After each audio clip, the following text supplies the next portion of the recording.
So ಇವತ್ತು ಬೆಳಗ್ಗೆ ನನ್ನ ಮಗನಿಗೆ ಚೋಲೆ ಪೂರಿ ಬೇಕಿತ್ತು ಚಿಕ್ಕವನಿಗೆ ಅಂತ ಹೇಳಿದ್ರೆ, ಸೊ ಹಾಗಾಗಿ ಚೋಲೆ ಪೂರಿ ಮಾಡಿ ಇಟ್ಟೆ. ಸೊ ಕೊಟ್ಟೆ ಮಕ್ಕಳಿಗೆ. ಬಟ್ ನಾನಂತೂ ಪೂರಿ ತಿನ್ನೋಂಗಿಲ್ಲ. ಈಗ ಕಂಟ್ರೋಲ್ ಮಾಡಬೇಕು. ತಿನ್ನೋಂಗಿಲ್ಲ ಅಂತೇನಿಲ್ಲ, ಒಂದು ತಿನ್ಬೋದು. ಬಟ್ ಮಾರ್ನಿಂಗೆ ಬೇಡ ಅಂತ ನಾನು ತಿಂದಿಲ್ಲ. ಬೆಳಗ್ಗೆ ನೀರೆಲ್ಲ ಕುಡಿದು ಮಕ್ಕಳನ್ನೆಲ್ಲ ಕಳಿಸಾದ್ಮೇಲೆ ಜಿಮ್ಮಿಗೆ ಹೊರಟೆ. ಒಂದು ಅರ್ಧ ಅಲ್ಲ, ಒಂದು ಪೀಸ್ ಆ್ಯಪಲ್ ನನ್ನ ಮಗನ ಬಾಕ್ಸಿಗೆ ಹಾಕಿದ್ದು, ಅದು ಮಿಕ್ಕಿತ್ತು, ಅದನ್ನೇ ಒಂದು ಪೀಸ್ ತಿನ್ಕೊಂಡು ಹೋದೆ. ಯಾಕೆಂದರೆ ನಾನು ಹೋಗೋಷ್ಟು 9 ಗಂಟೆ ಆಗಿರುತ್ತೆ ಜಿಮ್ಮಿಗೆ. ಸೊ ಈ ಕಡೆಗೆ ಬ್ರೇಕ್ಫಾಸ್ಟು ಲೇಟ್ ಆಗುತ್ತೆ, ಆ ಕಡೆಗೆ ಜಿಮ್ ವರ್ಕೌಟು ತಿಂದರೆ ಮಾಡೋಕ್ಕಾಗಲ್ಲ. So that's how it's happening. Time ಸ್ವಲ್ಪ ಮ್ಯಾಚ್ ಆಗ್ತಾಯಿಲ್ಲ, ಅದೇ ಪ್ರಾಬ್ಲಮ್ ಆಗಿದೆ. ಸೊ ಇನ್ಮೇಲೆ ಈವ್ನಿಂಗೇ ಹೋಗೋಣ ಅನ್ಕೊತಾ ಇದ್ದೀನಿ. ಸೊ ನೋಡೋಣ, ಟೈಮ್ ಹೆಂಗಾಗುತ್ತೆ ಹಂಗೆ ಹೋಗಬೇಕು. ಟೈಮ್ ಸಿಕ್ಕಾಗ ಹೋಗ್ತಾಯಿದ್ದೀನಿ, ಹಂಗಾಗ್ತಾಯಿದೆ. ಸೊ ಅದಾದಮೇಲೆ ಜಿಮ್ಮಿಗೆ ಹೋಗಿ ಇವತ್ತು ಬೈಸೆಪ್ ವರ್ಕೌಟ್ ಮಾಡಿದೆ. ಅದಾದಮೇಲೆ ಸ್ವಲ್ಪ ಒಂದು ಎಣ್ಣೀರು ಕುಡಿದ್ರೆ ಸ್ವಲ್ಪ ಹೀಟ್ ಜಾಸ್ತಿ ಎಕ್ಸಸ್ ಅಂದರೆ ಪಿ ಎಚ್ ಲೆವೆಲ್ ಜಾಸ್ತಿ ಕಮ್ಮಿ ಆಗುತ್ತಲ್ಲ, ಆ ಥರ ಆಗುತ್ತೆ. ಸೊ ಹಾಗಾಗಿ ನಾನು ಎಳ್ನೀರು ಕುಡಿದೆ. ಮಧ್ಯಾಹ್ನ ಮೇಲೆ ಚಪಾತಿ ಜೊತೆ ಅಥವಾ ಜೋಳದ ರೊಟ್ಟಿ ಜೊತೆ ತಿಂತೀನಿ ಚೋಲೆನ. This is very danger. Diet ಬಿಟ್ಟರೆ ಹಿಂಗೆ ಆಗುತ್ತೆ ನೋಡಿ. ಸೊ ನನ್ನ ಬ್ರೇಕ್ಫಾಸ್ಟಿಗೆ ಸ್ಮೂದಿ.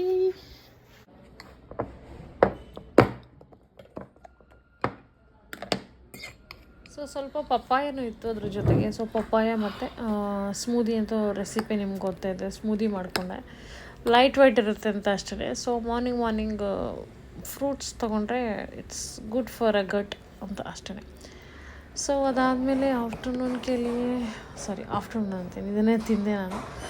ಸೊ ಇವಾಗ ಏನಾಗುತ್ತೆ ಅಂದರೆ, ಎಕ್ಸಾಂಪಲ್ ಆಗಿ ನಂದೇನು ವೆಯ್ಟ್ ತುಂಬ ಏನೊಂದು 20 ಕಿಲೋ ಅಷ್ಟು ಕಮ್ಮಿ ಆಗಿಲ್ಲ. But I am looking fat.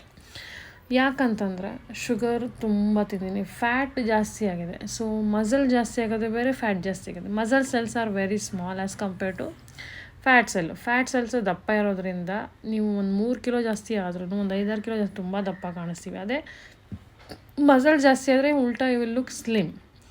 So this is a difference between muscle gain or fat ಗೇನ್ಗೂ ಅದಕ್ಕೂ ವ್ಯತ್ಯಾಸ ಕಾಣುತ್ತೆ. ಸೊ ನಾನು ತುಂಬ ಸ್ವೀಟ್ಸ್ ತಿಂದಿದ್ದೀನಿ, ಆಯಿಲಿ ಫುಡ್ಸ್ ತಿಂದಿದ್ದೀನಿ, ಎಲ್ಲ ತಿನ್ಸು.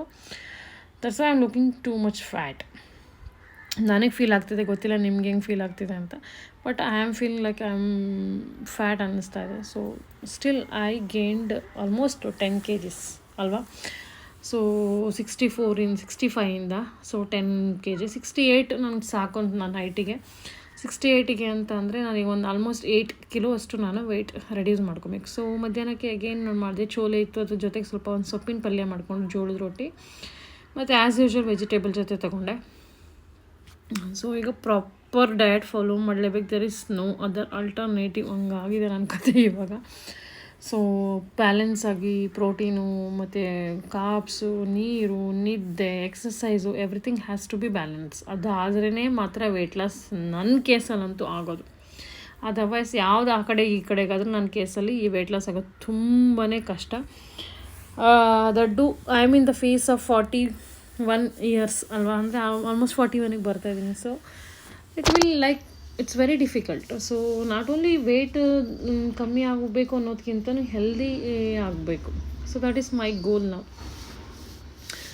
So controlling of food cravings ಆಗುತ್ತೆ, ನೋಡ್ಬಿಡ್ತೀವಿ ಮನೆಯಲ್ಲಿ. ಸೊ ಈಗ ಸಪೋಸ್ ಅಂದ್ಕೊಳ್ಳಿ, ನನಗೆ ಒಂದು ಬ್ರೇಕ್ಫಾಸ್ಟ್ ತಿಂದೆ, ವಾಶ್ರೂಮ್ ತೊಳೆದಾಯ್ತು, ಮಲ್ಕೊಂಡೆ, ಸುಕೂನ್. ನನಗೆ ಕೆಲಸ ಇದ್ದರೆ ಮನೆಯಲ್ಲಿ ಐ ಫೀಲ್ ಸೋ ಸ್ಟ್ರೆಸ್ಡ್. ಶಾಂತಿ. ಕೆನ್ನೆ ಎಲ್ಲ ಹೆಂಗೆ ಬಂದಿದೆ ಅಲ್ಲ. ಇದು ಚಕ್ಕಲಿ, ಇದು ನುಪ್ಪಟ್ಟು, ಇದು ಲಡ್ಡು. ಮೈ ಗಾಡ್. ಸೊ ಅದಾದಮೇಲೆ ಫ್ರೂಟ್ಸ್ ತೊಗೊಂಡೆ. ಫ್ರೂಟ್ಸ್ ಟೈಮಲ್ಲಿ ಫ್ರೂಟ್ಸ್ ಒಂದು ಇದಿತ್ತೇನಪ್ಪ, ಇದಕ್ಕೇನು ಹೇಳ್ತಾರೆ, ಅದಕ್ಕೆ ಕಸ್ಟರ್ಡ್ ಆ್ಯಪಲ್ ಇತ್ತು. ಸೊ ಅದನ್ನು ತಿಂದೆ. ಸೊ ಏನು ಹೇಳ್ತಾ ಇದ್ದೆ ಅಂದರೆ, ನಾನು ಈಗ ಒಂದು ಬ್ರೇಕ್ಫಾಸ್ಟ್ ಮನೇಲಿ ಬೆಳಗ್ಗೆ ಎದ್ದು ನಾನು ದೋಸೆ ಏನೋ ತಿಂದಿದ್ದೆ ಅಂದ್ಕೊಳ್ಳಿ. ಸೊ ಅದಾದಮೇಲೆ ಮನೇಲಿ ಏನೋ ಒಂದು ತಿಂಡಿ ಇತ್ತು, ಸಪೋಸ್ ಚಕ್ಲಿ, ಕೋಡ್ಬಳೆ, ನಿಪ್ಪಟ್ಟಿತ್ತು. ಸೊ ನಾವೇನು ಮಾಡ್ತೀವಿ, ಅಟ್ಲೀಸ್ಟ್ 1-2 hours ಗ್ಯಾಪ್ ಕೊಡೋಲ್ಲ. ನೆಕ್ಸ್ಟ್ ಹಿಂದೆನೇ ಏನೋ ಒಂದು ಚಕ್ಲಿ ಕಾಣಿಸೋ ತೆಗೆದು ಬಾಯಿಗೆ ಹಾಕ್ಕೊಂಡ್ಬಿಡ್ತೀನಿ. ತುಂಬಾ ಹೆವಿ ತಿನ್ನಲ್ಲ, but you will eat 1 or 2 chakli ಅಂದ್ಕೊಳ್ಳಿ. ಅದೇನು ತುಂಬ ಹೆವಿ ಅಲ್ಲ, ಬಟ್ ದಟ್ ಏನು ಮಾಡುತ್ತೆ, ನಮ್ಮ ಕಾನ್ಸ್ಟೆಂಟಾಗಿ ನಮ್ಮ ಗ್ಲೂಕೋಸ್ ಲೆವೆಲ್ನ ಹೈ ಮಾಡುತ್ತೆ. ಸೊ ಅವಾಗ ಏನಾಗುತ್ತೆ, ಫ್ಯಾಟ್ ಲಾಸ್ ಆಗೋಕ್ಕೆ ಅವಕಾಶನೇ ಸಿಗಲ್ಲ. That is the only mistake we do. Most of them are eat healthy, but ಹಿಂದಿಂದನೇ ಮಧ್ಯೇನೇನೋ ಬಾಯಿಗೆ ಹಾಕ್ಬಿಟ್ರೂ ಕೂಡ ವೆಯ್ಟ್ ಲಾಸ್ ಆಗೋಲ್ಲ. So this is another tip. ಅದಾದಮೇಲೆ ಈವ್ನಿಂಗು ಕಬ್ಬಿತ್ತು, ಲಕ್ಷ್ಮೀ ಪೂಜೆಗೆ ತಂದಿದ್ದು. ಸೊ ಅದನ್ನು ಹಚ್ಕೊಂಡು ತಿಂತಾಯಿದ್ದೆ ನಾನು. ಕಬ್ಬು ಅಂದರೆ ನನಗೆ ತುಂಬಾ ಇಷ್ಟ. ನಾನೇ ಕಟ್ ಮಾಡ್ಕೊಂಡು ನಾನೇ ತಿಂತಾಯಿದ್ದೀನಿ. ಸೊ ಮಲಗಿದ್ದಿದ್ದು ನಾನು ಮಲಗಿ ಅಂದರೆ ನಿದ್ದೆ ಎಲ್ಲ ಸುಮ್ಮನೆ ಹಾಗೆ ಲೇ ಡೌನ್ ಆಗಿದೆ. ಸೊ ಮಧ್ಯದಲ್ಲಿ ಏನೋ ಕೆಲಸ ಇರುತ್ತೆ. ಸೊ ಇವತ್ತಂತೂ ಏನು ರೆಡಿನೂ ಆಗಿಲ್ಲ, ಏನಾಗಿಲ್ಲ, ಸುಮ್ಮನೆ ನನ್ನ ಪಾಡಿಗೆ ನಾನು ನಿಮ್ಗೆ ಗೊತ್ತಿದೆ ಆ್ಯಸ್ ಯೂಶ್ವಲ್ ನಾನು ಹಿಂಗೆ ಇರ್ತೀನಿ ಅಂತ. ಸೊ ಇವತ್ತಿನ ದಿನ ಹೀಗಿತ್ತು. ಈವ್ನಿಂಗಲ್ಲಿ ಫ್ರೂಟ್ಸ್ ಅಂತ ಇದಿರುತ್ತೆ. ಈಗ ಚೆನ್ನಾಗಿ ಎಗ್ಸು ಪ್ರೋಟೀನು ಇದೆಲ್ಲ ತೊಗೋಬೇಕು. ಮನೇಲಿ ಸ್ವಲ್ಪ ಫಿಶ್ ಇತ್ತು, ಹಾಗಾಗಿ ಎಗ್ ಖಾಲಿ ಆಗಿದೆ. ಸೊ ಫಿಶನ್ನು ತಿನ್ಕೊಳ್ಳೋಣ ಅಂದ್ಬಿಟ್ಟು ಸುಮ್ಮನೆ ಅದೇ ಕರೆಕ್ಟಾಗಿ ಈಗ ಸೂಪು ಗೀಪು ಎಲ್ಲ ಟು ಝೆಡ್ ಮೋರ್ ವೆಜಿಟೇಬಲ್ಸ್. ನನ್ನ ಬಾಡಿಗಂತೂ ವೆಜಿಟೇಬಲ್ಸ್ ಬೇಕೇ ಬೇಕು. ವೆಜಿಟೇಬಲ್ಸಿಂದ ನಾನು ವೆಯ್ಟ್ ಲಾಸ್ ಮಾಡೋಕ್ಕೆ ಚಾನ್ಸೇ ಇಲ್ಲ. ನಾನು ಬರ್ಕೊಡ್ತೀನಿ, ಆ ಥರ ಇದೆ ನನ್ನ ಬಾಡಿ. ಸೊ ನನಗೆ ಅರ್ಥ ಆಗಿದೆ. ಬಟ್ ಈ ಒಂದು ಏನಾಗುತ್ತೆ ಅಂದರೆ ಈಗ ಜೀವನ ಅಂದಮೇಲೆ ಏನೇನಾದ್ರು ಮಧ್ಯದಲ್ಲಿ ಬರ್ತಾ ಇರುತ್ತೆ, ಹೋಗ್ತಾ ಇರುತ್ತೆ. ಸೊ ಅದ್ರಲ್ಲಿ ನಾವು ಏನಾದ್ರು ಕಳೆದೋಗ್ಬಿಟ್ರೆ ಮತ್ತೆ ವಾಪಸ್ ಬರೋದು ತುಂಬ ಕನಿಷ್ಠ. ಹಾಲು ಯಾಕೋ ಒಡೆದೋಯ್ತು. ಸೊ ಹಾಗಾಗಿ ಇದನ್ನು ಪನ್ನೀರ್ ಮಾಡೋಣ ಅಂತ ಇಟ್ಬಿಟ್ಟೆ. ಅದಾದಮೇಲೆ ಈವ್ನಿಂಗ್ ವಾಕಿಂಗ್ ಹೋಗ್ಬರೋಣ ಅಂತ ಈವ್ನಿಂಗ್ ವಾಕಿಂಗ್ ಹೋದೆ. ವಾಕಿಂಗು ಕಂಪ್ಲೀಟ್ ಆಗಬೇಕಲ್ಲ ಅಂತ. ಸೊ ವಾಕಿಂಗು 8,000, 9,000, 5,000, 6,000, 7,000 ಹಿಂಗೆಲ್ಲ ನಡೀತಾಯಿದೆ. ಸೊ ಮಕ್ಳುಗಳು ಇನ್ನೂ ಪಟಾಕಿ ಹೊಡಿತಾನೇ ಇದ್ದಾವೆ. ಇನ್ನೂ ದೀಪಾವಳಿ ಮುಗ್ದೇ ಇಲ್ಲ ಮಕ್ಳುಗಳಿಗೆ. ಸೊ ಅವ್ರದ್ದು ಲೋಕನೇ ಚೆಂದ, ಅವ್ರದ್ದು ಇದೇ ಚೆಂದ ಅಲ್ವ, ಮೈಂಡ್ಸೆಟ್ಟೇ ಚೆಂದ. ನಾವೇನು ಬರೀ ಕೆಲಸ ಅದ್ರ ಬಗ್ಗೆ ಯೋಚನೆ ಮಾಡ್ತೀವಿ, ಇಲ್ಲ ಏನು ಮಾಡಬೇಕು ಅದ್ರ ಬಗ್ಗೆ ಯೋಚನೆ ಮಾಡ್ತೀವಿ, ಏನೇನಾರು ಯೋಚನೆ ಮಾಡ್ತಿರ್ತೀವಿ. ಸೊ ದಟ್ ಟೈಮ್ ಫೇಸ್ ಇದೆಲ್ಲ ನಿಜವಾಗ್ಲೂ ಅದು ತುಂಬ ಚೆನ್ನಾಗಿರುತ್ತೆ, ಎಂಜಾಯ್ ಮಾಡಬೇಕು. ಅದಾದಮೇಲೆ ಹೆಸರು ತೆಗರಿಕಾಳು ಅಂತ ಸಿಕ್ತು, ತೊಗೊಂಬಂದೆ ಒಂದು ಅರ್ಧ ಕಿಲೋ. ಅದನ್ನು ಎಡಿಬೇಕಲ್ಲ, ಕೂತ್ಕೊಂಡು ಒಬ್ಬಳೇ ಎಡಿತಾ ಇದೆ. ಅಯ್ಯೋ ತಿಂದಿಲ್ಲ ಅಂದರೆ ಇವಾಗ ಹೊರಟೋಗ್ಬಿಡುತ್ತೆ ಆ ಟೈಮು. ಈ ಸೀಸನಲ್ಲಿ ಮಾತ್ರ ಸಿಗೋದಲ್ವ ಅದು, ಹಾಗಾಗಿ.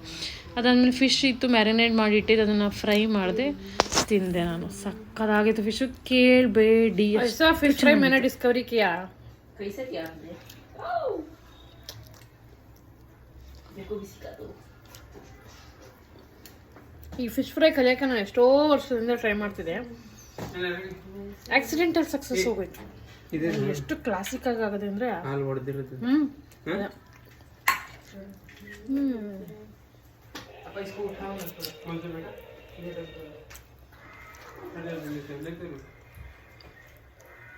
Simple recipe. ಹುಣಸೆಹಣ್ಣು ಉಪ್ಪು ಖಾರ ಹಾಕಿ ನೆನೆಯಾಕೆ ಇಟ್ಬಿಡೋದು. ಎಷ್ಟು ನೆನೀತದೆ ಅಷ್ಟು ಒಳ್ಳೇದಿದು. ಆಮೇಲೆ ಕರಿಬೇವು ಹಾಕಿ ತವ ಮೇಲೆ ಎಣ್ಣೆ ಹಾಕಿ ಫಿಶ್ ಇಟ್ಬಿಡೋದು ಅಷ್ಟೇ. ಎಲ್ಲ ಕಡೆ ತೋರಿಸ್ತೀನಿ ನಾನು ಡೀಟೇಲ್ ರೆಸಿಪಿ. ಇಷ್ಟಾಗಿತ್ತು ನನ್ನ ದಿನ. ಸೊ ನಾನು ತುಂಬ ದಪ್ಪ ಕಾಣಿಸ್ತಾ ಇದ್ದೀನಿ ಅಂತ ಹೇಳಿ ಅಂತ ಕೇಳ್ತಾ ಮತ್ತೆ ನಾಳೆ ಸಿಗ್ತೀನಿ ಮತ್ತೊಂದು ವಿಡಿಯೋ ಜೊತೆ.